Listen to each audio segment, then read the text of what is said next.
Let's begin. To make something sound old, you want it to wobble in and out of pitch a little bit. You want it to have a little bit of distortion, a little bit of fuzz.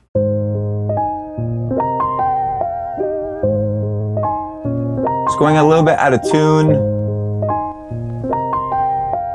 Some distortion and some noise, which I always recommend you say to follow. If you don't do that, then the noise will just be playing at all times, everywhere in your track, even when that instrument isn't playing.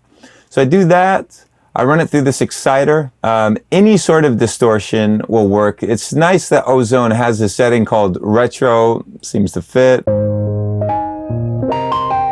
You can hear we're getting some distortion now.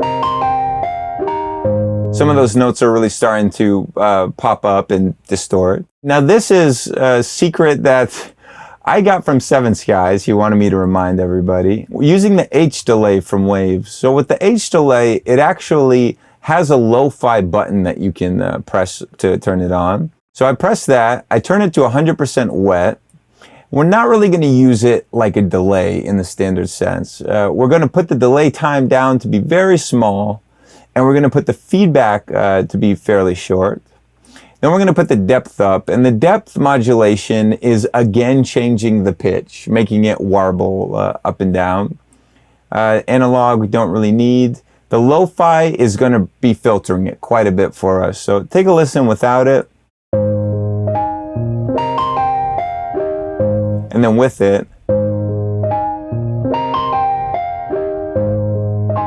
Kind of narrows down the frequencies, and if you want it to sound even more wacky, you can put on the ping pong, and now it'll be spread across this stereo image.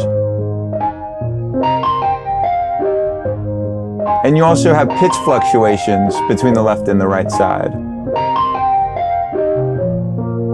And the H delay is basically blurring the sound.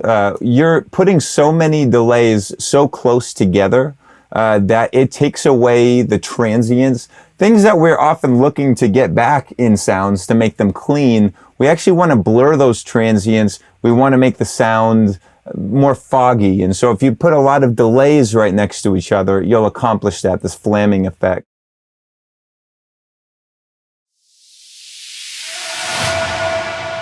Let's begin.